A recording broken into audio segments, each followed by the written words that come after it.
Welcome to SHIFT.Stream. It's my huge pleasure to have Godfrey Nazareth on SHIFT.Stream and to be able to speak to this remarkable human being. Hopefully the story will speak for itself. I can't wait to speak to Godfrey, and thank you so much for joining us.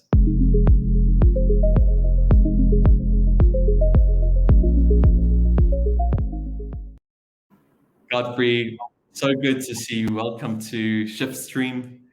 Godfrey, we met at Founders Forum in London, but you're from the USA, and it was my huge privilege to meet you and to get to know you and to be inspired by you there.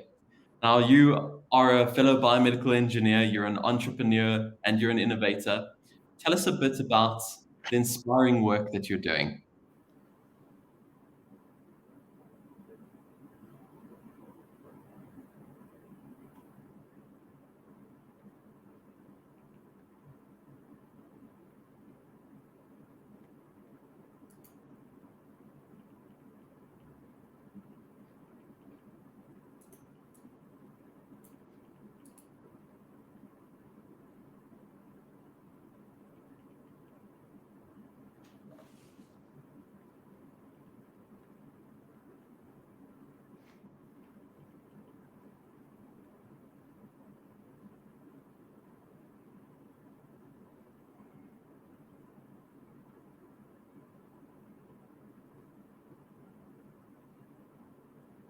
My company X Biomedical builds and develops the next generation of advanced surgical visualization technologies.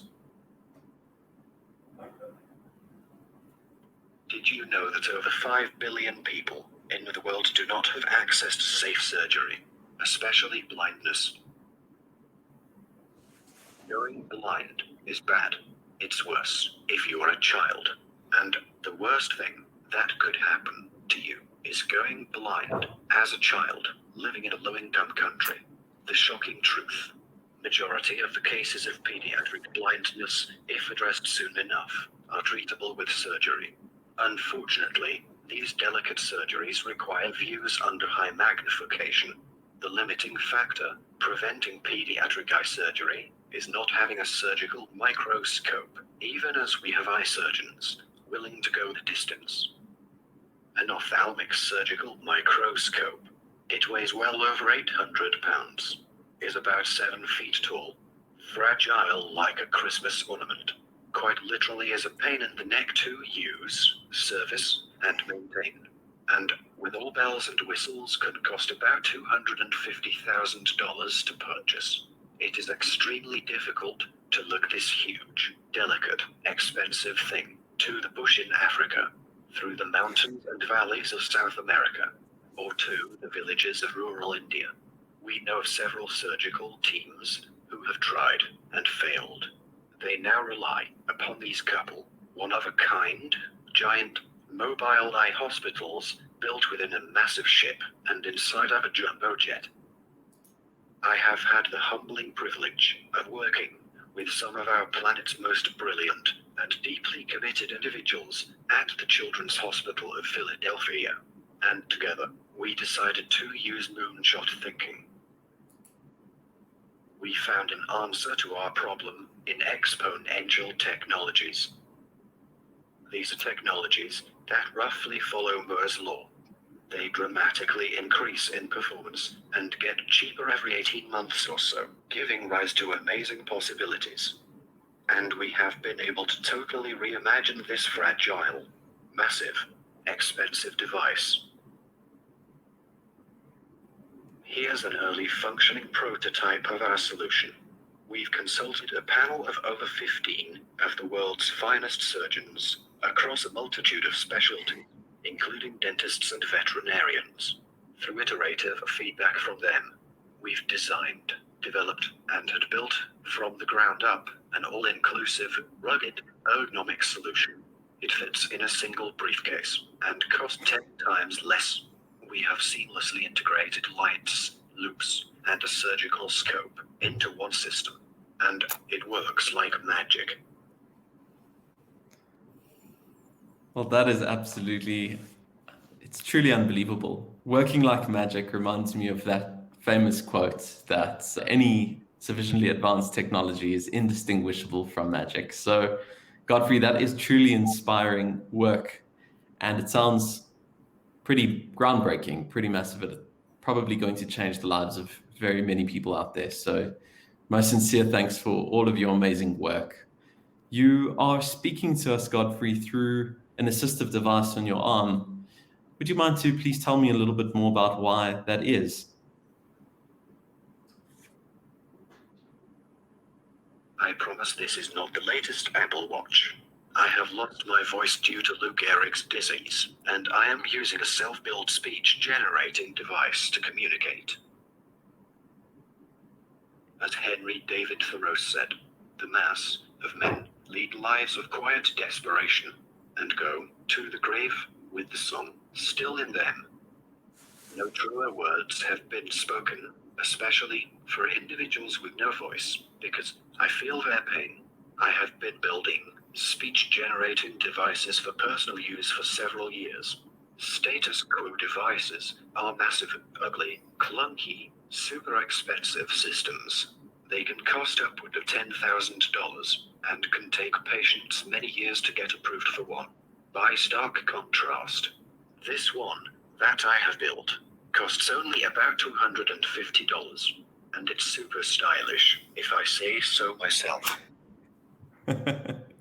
And Godfrey, I mean, truly a phenomenal thought. You have been working on these very assistive devices. You actually, as a biomedical engineer, work on the very device that is helping you to achieve and share your thoughts.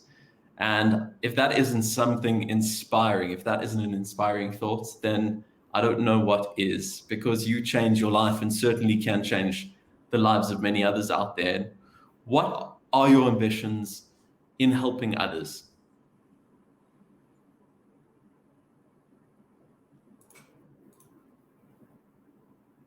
To give you an example, I must confess. Many years ago, I too jumped in, diving headfirst into the fad of making and actively pursuing a bucket list.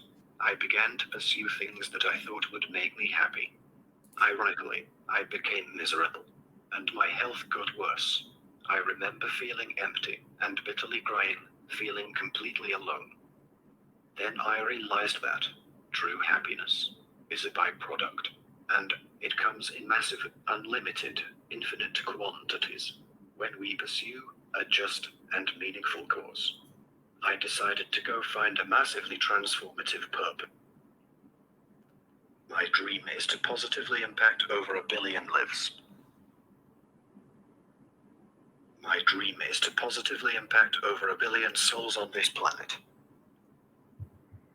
It's wonderful, and it is a truly ambitious dream.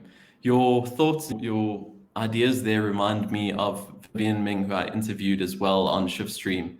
And she said, if you want to live a happy life, you have to give yours away. And that same idea comes through from you, where you're saying your happiness came from the idea that you're going to go out and help other people as well. It's a truly awesome, awesome story. Godfrey, you are certainly a maverick, a real talent, and it's such a pleasure to be speaking to you again, because despite all of this challenge, Godfrey, that you must have in your life, you are actually a motivational speaker. So I think it was on our second or third meeting, I was in the audience and had the entirely huge privilege of hearing you bring the house down at Founders Forum Health Tech in the UK, in front of an audience of some of the world's leading medical innovators and politicians and scientists and entrepreneurs, of course. And you literally brought the house down with a standing ovation. That was my recollection of one of the most inspiring talks I've ever heard. So it was truly an astonishing thought that you achieve all of this with your amazing smile, your amazing energy, and despite all of your challenge. It's incredible that you're able to do this. So being a keynote speaker, can you tell us a little bit more about how you achieve that with your device?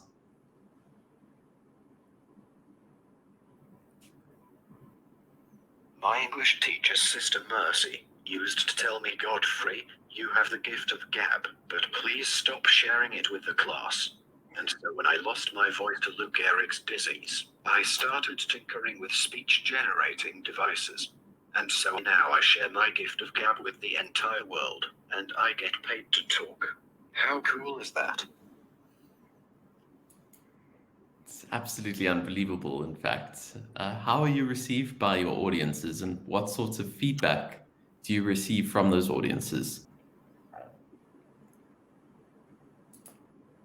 It's deeply humbling to get feedback, especially when individuals who are so much bigger than me tell me they feel inspired. It is a privilege, and I truly and deeply feel humbled. Well, it's a beautiful way of looking at it. Now, some of your other interests include robotics, aviation. I think you fly a lot, if I'm not mistaken. How do you find the motivation to do all of this?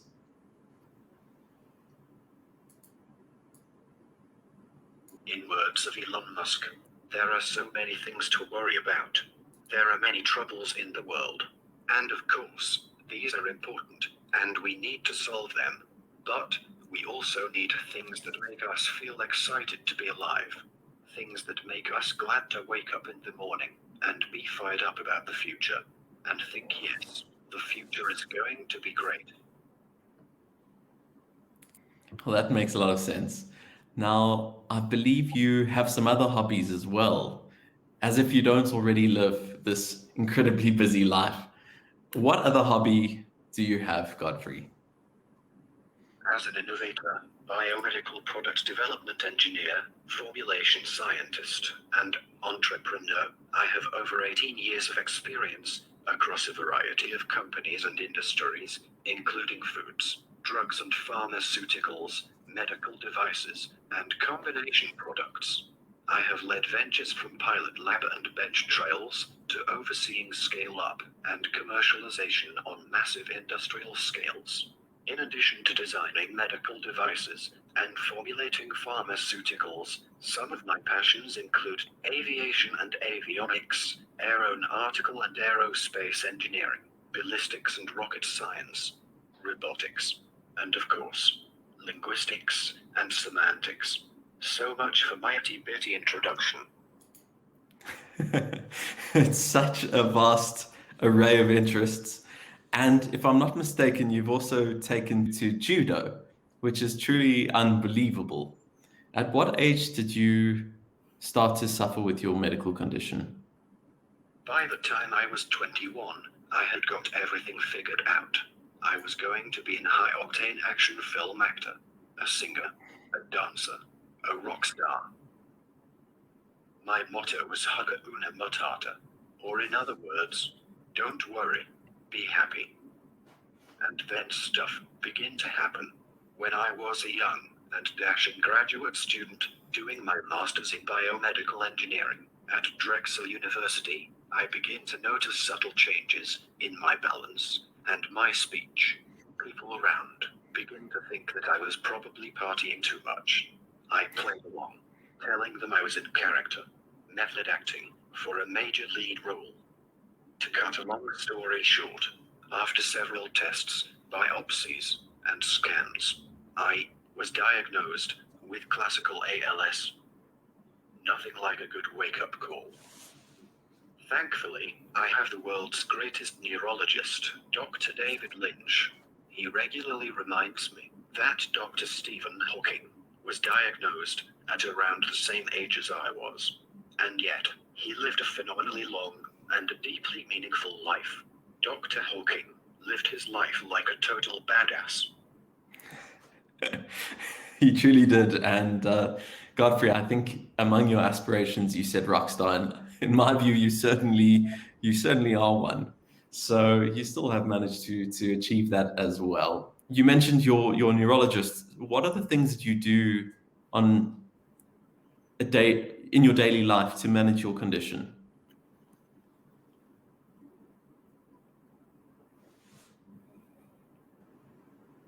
My typical day starts at 5 a.m.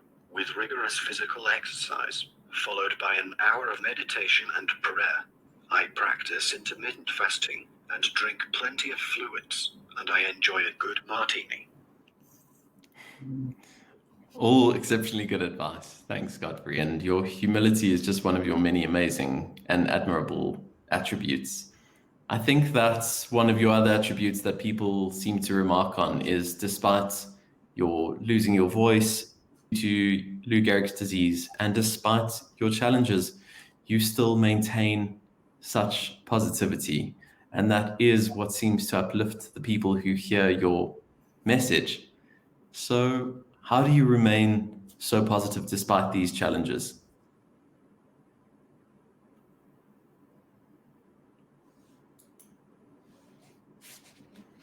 Life is not all sunshine and rainbows. And in the words of Philly legend, Rocky Balboa, you, me, or nobody is gonna hit as hard as life. But it ain't about how hard you hit. It's about how hard you can get hit and keep moving forward. How much you can take and keep moving forward. That's how winning is done. I completely agree. So many of the people that I've spoken to on the SHIFT.Stream seem to have forged themselves despite their challenges. They and you are truly remarkable human beings. One other thing that I've noticed about you and having interacted with you previously in person is your smile is so infectious. You bring light to so many people. Were you always this positive? My name in Old German means the peace of God that surpasses all human understanding, and I have to thank my parents for my positivity. They always helped me see the bright side of life. So was there then a moment in your life when you realized that your life would be better through positivity? So, over several years now of proactively battling the brutally painful symptoms of the disease, I have been able to successfully uncover several extremely powerful secrets. The secret: accept full and complete responsibility. Own it, the good, the bad, and especially the ugly. Own up to the fact that your glass is half, and own it like a total boss. And as you accept greater responsibility, you will be blessed with even greater power. As a martial artist, stage fight choreographer, and stunt performer, I have broken many bones. Most of them mine, of course. So from very early on, I built a strong relationship with passion. Passion comes from Old French, passion, which means intense pain and suffering. Being passionate then literally means one who is willing to suffer. The original root of this word, passion, comes from Latin, padi, which is from where we get many of our modern words. For example, compatible literally means willing to suffer together, and patient, or phonetically, patient, literally the one who is in pain. Find a cause you would be willing to die for, and choose to live for it. It may sound almost ironic, but I'm super grateful. Compared to several other terrible neurodegenerative conditions, ALS affects only one particular class of cells, motor neurons, thankfully completely sparing thousands of my abilities. Most notably, it spares all my senses, all my memories, my cognition, my modesty, and of course, my amazing intellect.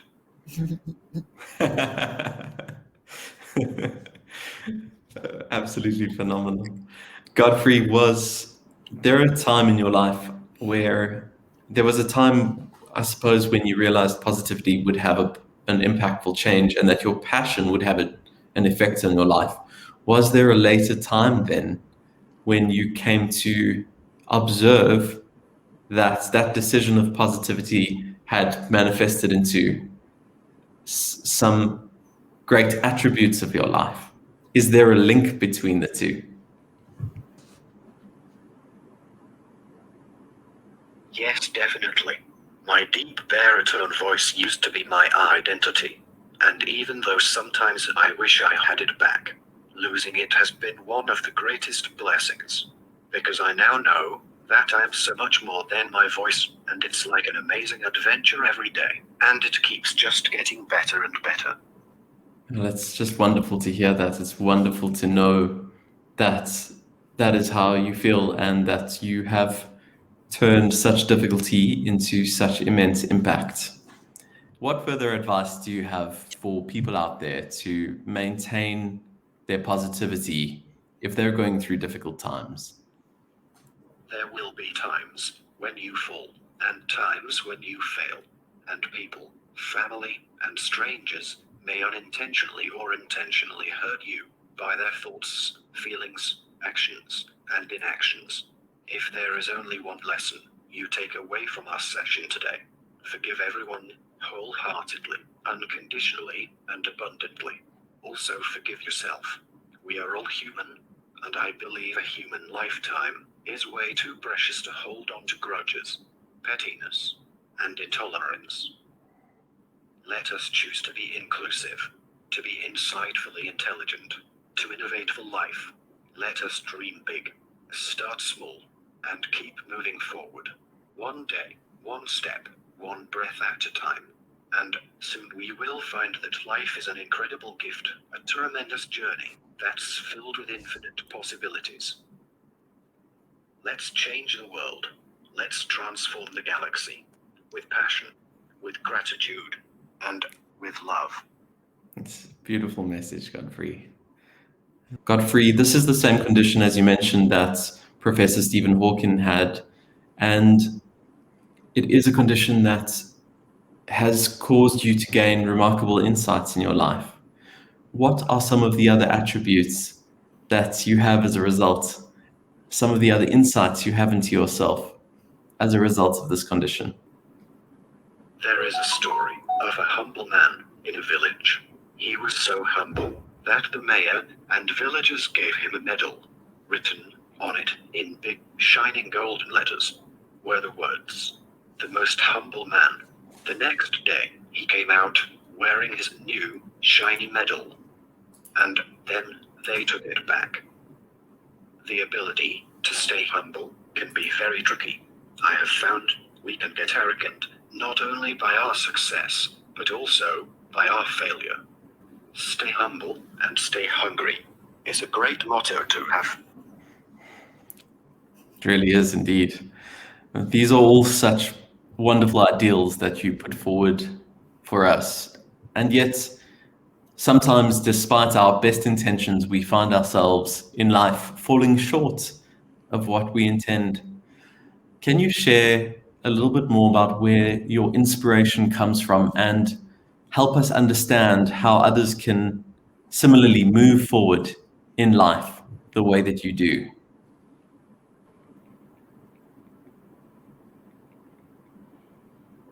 I have deep faith in God, and He's always been there for me. I find my strength through prayer. God has never let me down, especially during the dark moments in my life. I feel a deep inner strength. Wonderful, Godfrey. I think that you have an astounding sense of humor, and you, along with your infectious smile, you bring a great deal of joy to everyone that you meet. I think that you have had an incredible impact, not just in your work, but also in your delivery of information, your thoughts, and your sharing of these thoughts with others. So I'm truly, truly grateful for your unique spirit, Godfrey. Thank you very, very much for your time and for joining us to share a little bit of that. Just before we go, is there anything else that you'd like to share or anything at all that you'd like to convey? Adam, thank you so very much for all you do. Massively and eternally grateful for your friendship. You are changing the world, and it's been an absolute joy, honor, and privilege to get to speak with you. Again, thank you so very much. Have a spectacularly phenomenal evening and a fabulously super blessed epic week ahead. Oh, Godfrey, thank you so much. And our friendship certainly means a great deal to me as well. Thank you for everything that you do. You truly are a remarkable marvel. And Godfrey, today is your birthday. So I leave you with huge gratitude for spending this time with me on your birthday. It's been my absolute privilege. Take care, Godfrey, and thank you so much.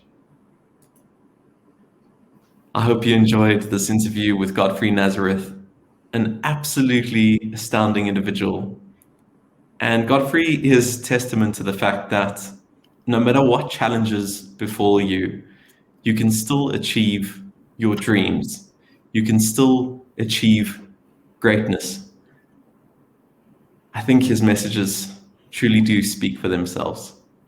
I'm so humbled and so grateful to Godfrey for his time. I hope you enjoyed this conversation as much as I have.